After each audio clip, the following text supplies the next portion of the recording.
আদমের যত বেটি দুনিয়াতে পয়দা হবে তাদের নসিবে লিখে দেওয়া হয়েছে মাস জুটতে গেলেই মাসের শেষে সাবালিকা যদি হয়ে যায় তাহলে তার তকদিরে লেখা আছে 3 দিন কিংবা 4 দিন কিংবা 6 দিন কিংবা 7 দিন তার মাসিক হবে, তার ঋতু হবে। এটা পুরুষদের নাই। এখানে পবিত্রতার প্রশ্ন এলো, মশলা জানা আছে? যদি বেলা 10টার সময় মাসিক আরম্ভ হয় তাহলে জেনে নিবে আমার খালারা, তখন থেকে নিয়ে মসজিদে ঢুকা তোমার চলবে না। তখন থেকে নিয়ে কোরআন মাজিদকে হাতে ধরে তিলাওয়াত করা যাবে না। তখন থেকে নিয়ে তুমি যদি দুয়াগুলোকে মুখস্থ বলো, কোরআনের দুয়া সেগুলো বলা যায়, কিন্তু কোরআন মাজিদকে একদিক থেকে তিলাওয়াত করা যাবে না। ওই অবস্থায় মানে মাসিকের অবস্থায় তুমি যদি হজে যাও মসজিদে কাবার প্রাঙ্গণে যাওয়া যাবে না, তোয়াফ করা যাবে না, মানা। তারপর তোমরা যেটা জানো না সেটা শিখো। পাক হতে হবে, তাহারাত। কিরকম পাক? 4টা দিন গত হলো, হওয়ার পরে কোনো মা যদি বলে, কোনো দিদি যদি বলে, কোনো খালা যদি বলে 4 দিন পরে রাত্রি 11টার সময় আমি পরিষ্কার হয়ে গেছি, আমার আর ওই রকম কোনো লক্ষণ দেখতে পাওয়া যায় না, এই মনে করে সে যদি ফজরের নামাজ পড়ে নাই তাহলে আল্লাহর কসম খেয়ে বলছি দিদি রে, আল্লাহর কসম খেয়ে বলছি মা রে, ফজরের নামাজ তোমার আদায় হবে না। কেন? যেই নারী যখনই তাকে মাসিক থেকে পাক হলো, যখনই তার মাসিকটা বন্ধ হলো, তখনই তার উপরে একটা গোসল ফরজ হয়ে গেল। গোসলটা যদি রাত্রি 11টাতেও হয় তখনও করতে হবে, গোসলটা যদি রাত্রি 12টাতেও হয় তখনও করতে হবে, গোসলটা যদি ফজরের আগে হয় তখনও করতে হবে। তারপরে তোমাকে ফরজ নামাজ পড়তে হবে। আর তুমি যদি বলো এশারের টাইমে আমি পাক হয়ে গেছি, আমি রাতের বেলায় গোসল করব না, আগামীকাল সকাল 10টার সময় গোসল করব, তো মাঝখানে ফজরের নামাজটা আমি পড়ে নিব, জীবনে কোনো দিন পড়বে না, গোসল করার আগে তোমার নামাজ হবে না। পর্দার বিধান ছিল না, ভালো করে বুঝবেন, ব্যাড়সায় লাগাবেন না কথাতে। রসুল্লাহ মক্কাতে 13 বছর ছিলেন, সাহাবায়ে কেরাম, তার বিবিরা, তার বাল বাচ্চারা সবাই ছিল। তখন কিন্তু মেয়ে ছেলেদের ভিতরে পর্দার হুকুম আসেনি। তখন পর্দা কি জিনিস তারা বুঝতো না, পর্দা কি জিনিস তারা জানতো না। তারপরে মদিনা আসার পরে 5 বছর কেটে গেল, তখনও পর্দা নাই। যার যেখানে যাওয়ার ইচ্ছা যায়, ঘুরে ফিরে আসে। এটা কার বাড়ি? তো বেলালের বাড়িওয়ালি। এটা কার বাড়িওয়ালি? এটা জমশেদের বাড়িওয়ালি। এটা কার বাড়িওয়ালি? তো আব্দুর রহমানের বাড়িওয়ালি। এটা কার মা? তো ইব্রাহিমের মা। এটা কার মা? তো নুরুলের মা। এইরকম করে সমস্ত মেয়ে ছেলেকে চিনা যেত, বাজারে, মাঠে, ঘাটে, গলিতে, রাস্তাতে, সব জায়গায়। কোনো জায়গাতে মেয়ে ছেলের মুখ ঢাকা থাকতো না, আর কেউ পর্দা মাথায় চাপাতো না। যখন 5ম হিজরি এলো তখন একদিনকার কথা, আমাদের দেশে যে যুগে বাড়িতে বাথরুম তৈরি হয়নি সে যুগের মেয়ে ছেলে পিলেরা সন্ধ্যাবেলায় কানটার দিকে ঝাড়া ফিরতে যেত। এটাকে লুকাবার কথা? কারা যায়নি? আমার মা যায়নি না তোমার মা যায়নি? সারা দুনিয়ার মায়েরা যখন বাড়িতে বাথরুম হয়নি তখন বাড়ির পিছন দিকে ঝাড়া ফিরতে যেত। আর বিশেষ করে মেয়ে ছেলে পিলে দিনের বেলায় পেটকে চেপে চুপে রেখে দিত, রাত না লাগতে গেলে তারা মাঠে যেত না। যখন মগরব হয়ে গেল দেখা যাবে কি যে লোটা হাতে করে ঝাঁকে ঝাঁক মেয়ে ছেলে পেলে মাঠের দিকে যাচ্ছে। কেন? যে রাত হলো অন্ধকার, এখানে কোনো পুরুষ আমাদের দিকে তাকাতে পারবে না। ঠিক রসুলুল্লাহর যুগে এইরকমই ঘটনা ঘটেছে। তো একদিন আল্লাহ পাকের রাসূলের একটা বিবি ছিলেন, তার নাম হলো সাউদা মেয়ে ছেলেটি আল্লাহ রসুলের বিবি, প্রচন্ড লম্বা। কত লম্বা আর বলবো? আমরা আছি 5 ফিট 3 ইঞ্চি, তো আমার থেকে আরো ধরেলেন আধা উঁচা। এত উঁচা ছিলেন রসুলুল্লাহর বিবি সাউদা। রসুলুল্লাহর একটা বিবি ছিলেন সব থেকে কম হাইটে, মানে যার কম উচ্চতা ছিল, তার নাম হলো সাফিয়া। তাহলে কমের দিক দিয়ে হলো সাফিয়া, আর বেশির দিক দিয়ে হলো কে? তো হযরতে সৌদা। তো সৌদা রাদিয়াল্লাহু তাআলা আনহা লোটা হাতে করে মাগরিবের ঢিলা, পায়খানার বারাত আছে, মাঠের দিকে চলে গেছেন। একটু আবিঝাবি অন্ধকার, এই অবস্থাতে উনি চলে যাচ্ছেন ময়দানের দিকে। এমন সময় হযরতে উমর রাদিয়াল্লাহু তাআলা আনহু দূরে থেকে বলছেন, আরিফ তোকে ফাইন্নাকে সৌদা, তোমাকে আমি চিনে নিয়েছি, তুমি হলে আল্লাহ পাকের নবীর বাড়ি বলি সৌদা। তুমি যে এত লম্বা আমরা ভালো করে জানি, রাসূলুল্লাহর বিবি সৌদা বেশি লম্বা। তুমি সৌদা নিজেকে লুকাতে পারবে না। এখন তুমি চলেছ বাথরুমের দিকে, মানে পায়খানা করবে, তার জন্য যাচ্ছ তো যাও, আমি তোমাকে চিনে নিলাম, তুমি আমাকে লুকাতে পারলে না। চিনে নিলাম তো নিলাম, নাম ধরে বলছে সৌদা, তোমাকে চিনে নিয়েছি, তুমি অন্য আর কেউ নয়।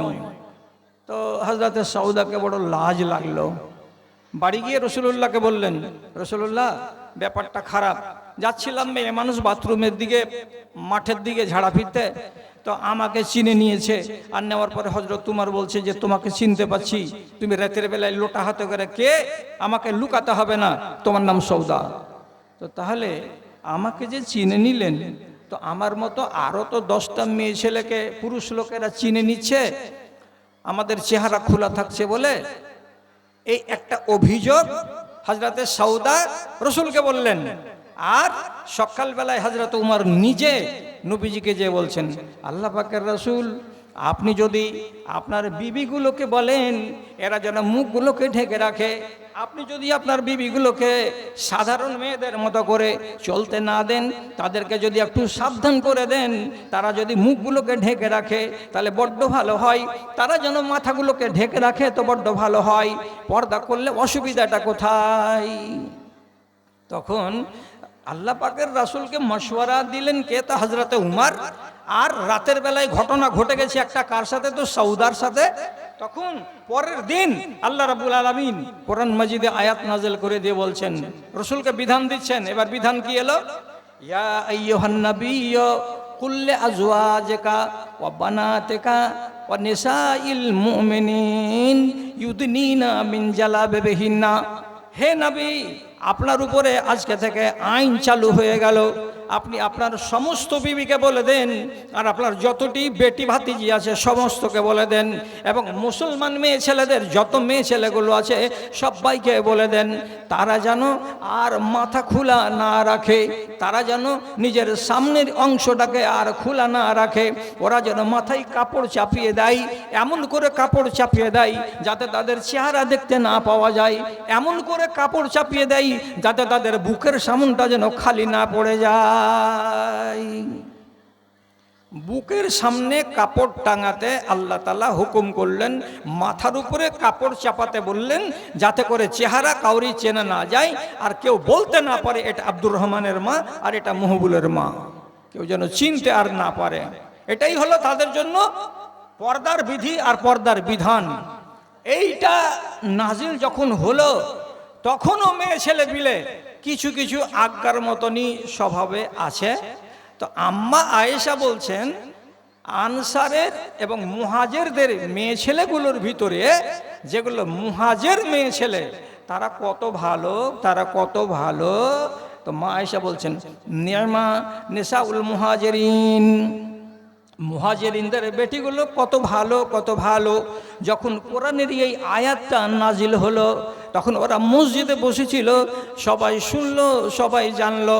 তো যারা যারা মাথা এতদিন খোলা রেখেছিল, যারা যারা চেহারা এতদিন খোলা রেখেছিল, ওই মসজিদের ভেতরেই মেয়ে ছেলেগুলো তাদের বড় চাদরগুলোকে ধরে মাঝখানে এমনি করে আঙুল দিয়ে ধরে ফটফট ফটফট করে তাকে ফেড়ে দু টুকরা করে দিয়ে, এক টুকরা দিয়ে নিজের মাথাটাকে বেঁধে নিল, আর আরেকটা টুকরা তাদের গলার সামনে, তাদের বুকের সামনে তারা ঝুলিয়ে নিল।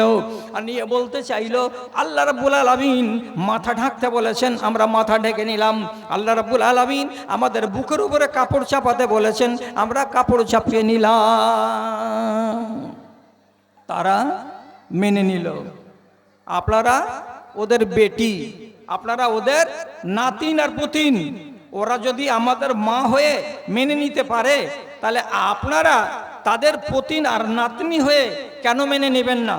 ওরা আল্লাহর কথাকে মেনে নিয়ে জান্নাতের নাম ঠিকানা করলো, আর আপনি আল্লাহ রাব্বুল আলামিনের কথাকে কেন মানতে পারবেন না? আর কেন নিজের নামটাকে জান্নাতের খাতায় তুলতে পারবেন না? মায়ের আব কি বলেছি আমি?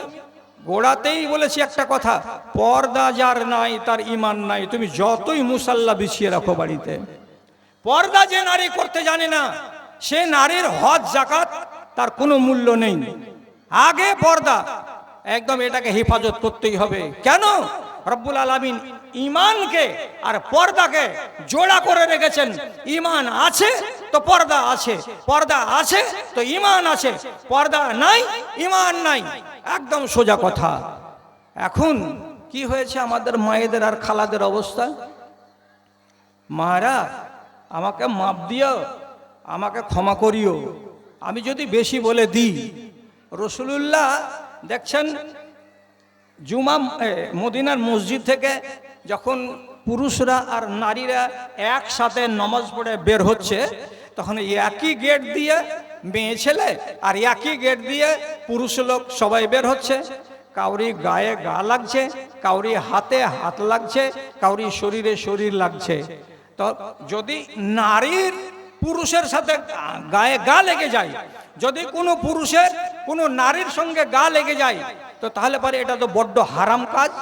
তখনই আল্লাহ পাকের রসুল মসজিদে নববীতে আওয়াজ দিয়ে বললেন, ও মেয়েরা খবরদার, ইস্তাখিরনা ইস্তাখিরনা, তোমরা থেমে যাও, মা বোনেরা থেমে যাও। যখন সালাম ফিরা হয়ে যাবে ইমাম সাহেবের, একটু দোয়া দুরুদগুলো করবে, করার পরে যতক্ষণ পর্যন্ত বেটা ছেলেরা মসজিদ থেকে চলে না যাবে ততক্ষণ পর্যন্ত তোমরা বাইরে বের হবে না। আগে পুরুষ লোকেরা মসজিদ থেকে বেরিয়ে যাবে, তারপরে যখন খালি হবে মসজিদ তখন তোমরা আস্তে আস্তে করে বাইরে যাবে। কি হলো আইন? কেন হলো আইন? এই জন্য হলো আইনটা, যাতে পুরুষের সাথে নারীদের কোনো গায়ে গা লাগালাগি, লড়ালড়ি, ভিড়াভিড়ি এগুলো না হয়। তো মা বোনেরা তখনকার যুগের তারা মেনে নিলেন। তারপরে রাসূলুল্লাহ বলছেন, আলাইকুন্না বিহাফাতিত তারিকে, ও মেয়ে ছেলে, দুনিয়াতে যত মেয়ে ছেলে আছো, যত মেয়ে ছেলে আছো সবারই জন্য একটাই বিধান, সেটা হলো এই, রাস্তা যখন চলবে তখন তোমরা মধ্যেকার রাস্তা দিয়ে হরগিজ চলবে না, মধ্য রাস্তা দিয়ে চলবে না। কোনখান দিয়ে চলবো? বেহাফাতি তারিকে, রাস্তার কিনারা দিয়ে চলবে, রাস্তার সাইড দিয়ে চলবে।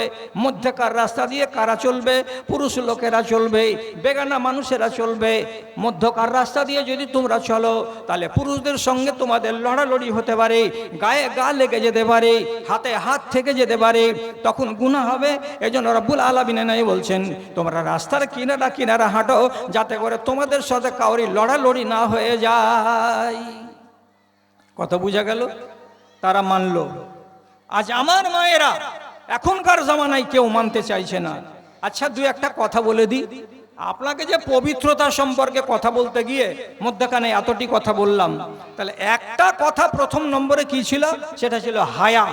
আর দুই নম্বরে জেনে রাখবেন, পুরুষদের জন্য আইন নাই এত পবিত্রতার, যতটা পবিত্রতার আইন আছে মেয়ে ছেলে পিলে। মেয়ে ছেলে পিলেকে যত রকমের পবিত্রতা হতে হয়, অত রকমের পবিত্রতা পুরুষ লোকের নাই। শোনো, তোমরা আমার মায়ের জাত, তোমরা আমার বেটির জাত, তোমাদের মতো বেটি আমার বাড়িতে আছে, তোমাদের মতো একটা মা আমার আজও বেঁচে আছে 85 বছর বয়সে। আমি তোমাদের ইজ্জত করি, আমি তোমাদের সম্মান করি, করে তোমাদেরকে দিনের কথা শিখাচ্ছি। তোমরা গাফিল আছো, তোমরা দিনের মশলা বুঝো না। তাহারাত মানে পবিত্রতা, পুরুষদের এত পবিত্রতা নেই যতটা তোমাদের পবিত্রতা আছে। কেমন? যদি খেয়াল করো, যদি পুরুষের স্বপ্নদোষ হয় তাহলে তাকে গোসল করে পাক হতে হবে। যদি নারীর ওই রকম দেখতে পাওয়া যায়, বাজে স্বপ্ন রাতের বেলায় দেখে, তাহলে সে যদি তার কাপড়ে কোনো জিনিস কিছু দেখতে পায়, দাগ ধাব্বা, তাহলে তাকেও পবিত্র হতে হবে। তাহলে ওটাতে আমিও সমান, তুমিও সমান। তারপর যদি স্বামী স্ত্রীতে মধুর মিলন হয়, এটাকে বলা, এইটার পরে মানুষ নাপাক হয়ে যায়, এটাকে বলা হয় জুনবি হয়ে যাওয়া। জুনবি হতে গেলে পুরুষের উপরে যেমন গোসল ফরজ হয়, তেমনি নারীর উপরেও গোসল ফরজ হয়ে যায়। তাহলে এটা আর এটা, পুরুষ আর নারী দুটো সমান। মেয়েরা বেশি কিসে? যেখানে পুরুষ লোকেরা নাই, সেটা হলো এক, মায়েদেরকে আল্লাহ রাব্বুল আলামিন বলছেন, কাতাবাল্লাহু আলা বানাতে আদমা আল মাহিজা, আদমের যত বেটি দুনিয়াতে পয়দা হবে তাদের নসিবে লিখে দেওয়া হয়েছে মাস জুটতে গেলেই মাসের শেষে সাবালিকা যদি হয়ে যায় তাহলে তার তকদিরে লেখা আছে 3 দিন কিংবা 4 দিন কিংবা 6 দিন কিংবা 7 দিন তার মাসিক হবে, তার ঋতু হবে। এটা পুরুষদের নাই।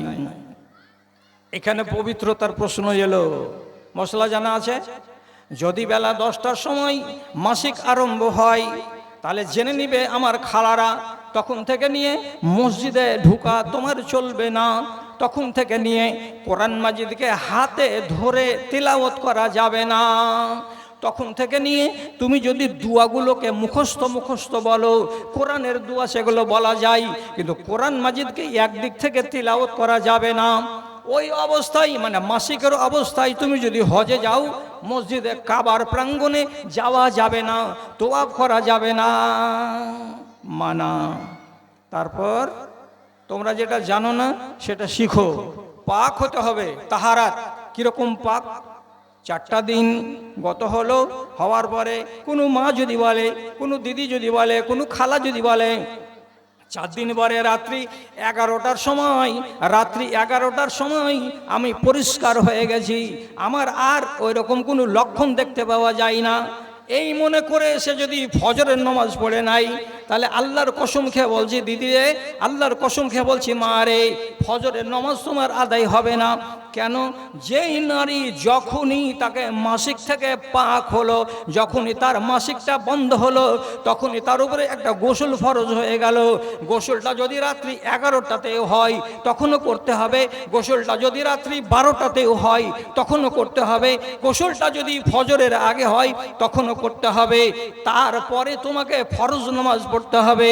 আর তুমি যদি বলো এশারের টাইমে আমি পাক হয়ে গেছি, আমি রাতের বেলায় গোসল করব না, আগামীকাল সকাল 10টার সময় গোসল করব, তো মাঝখানে ফজরের নামাজটা আমি পড়ে নিব, জীবনে কোনো দিন পড়বে না, গোসল করার আগে তোমার নামাজ হবে না।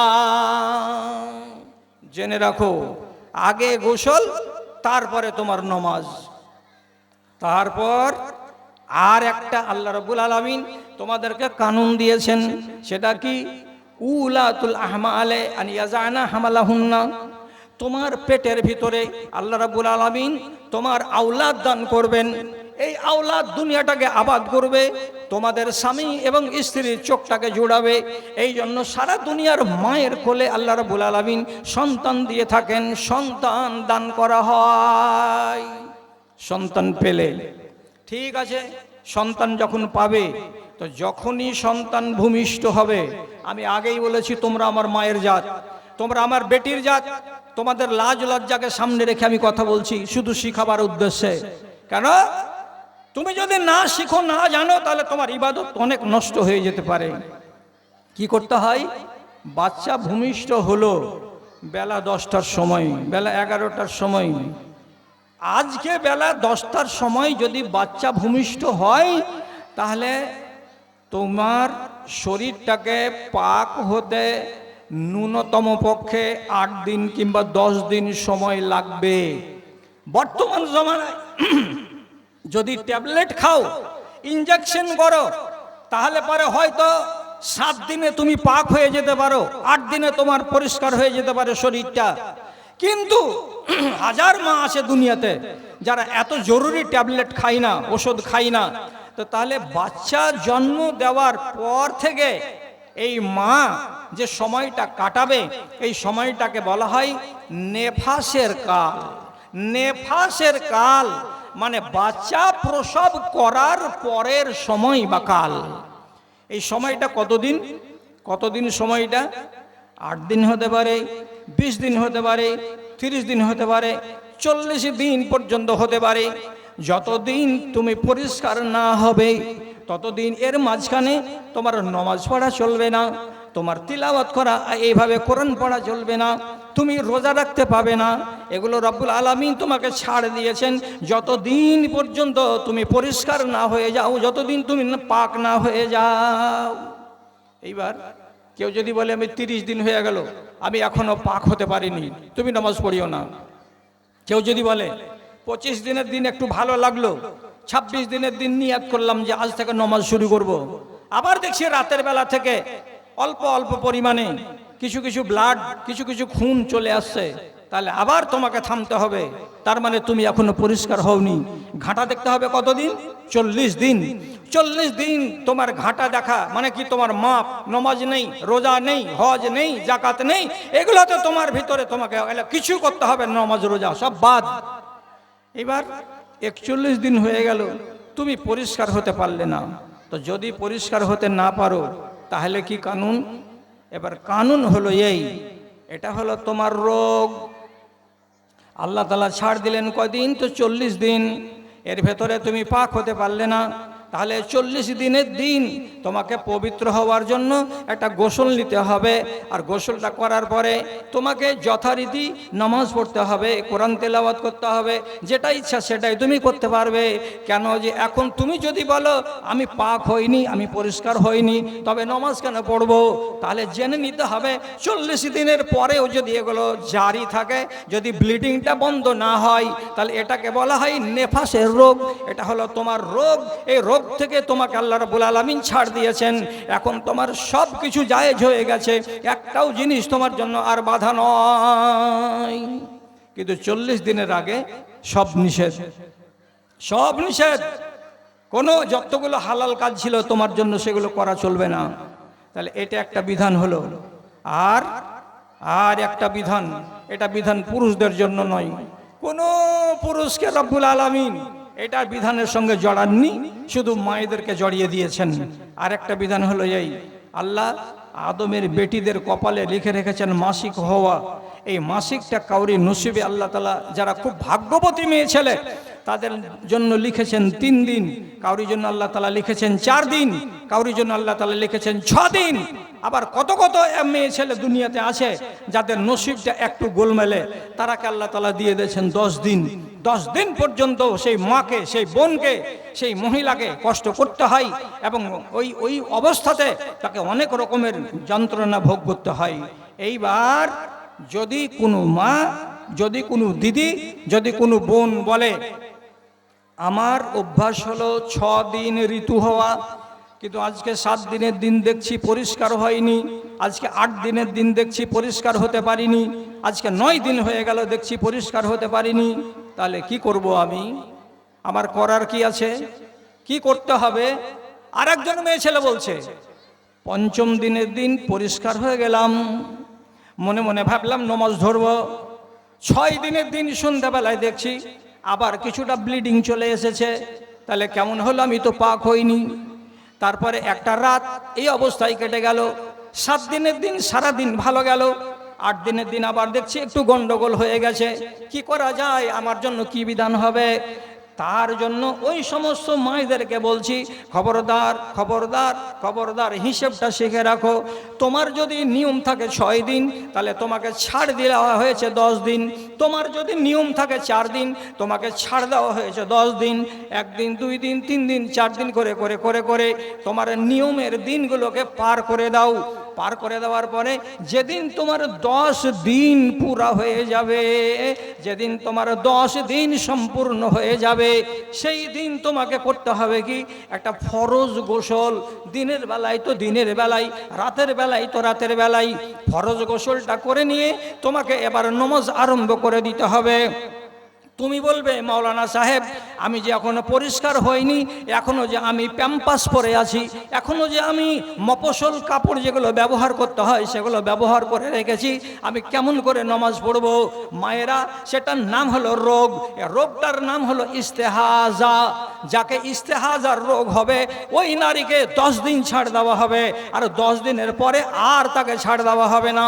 যেই হালাতেই আছো সেই হালাতেই তোমাকে নামাজ চালিয়ে যেতে হবে, ওই হালাতেই তোমাকে রোজা চালিয়ে যেতে হবে, আর ওই হালাতেই তুমি তোমার নিজের স্বামীর বিছানা যদি যাও, তাহলে আল্লাহ রাব্বুল আলামিন তোমাকে নিষেধ করবে না। এই হলো বিধান। তাহলে তাহারাত, পবিত্রতার মশলা মায়েদের হলো বেশি আর ছেলেদের হলো কম। এই জন্য মায়েদেরকে শিখতে হয় অনেক কথা।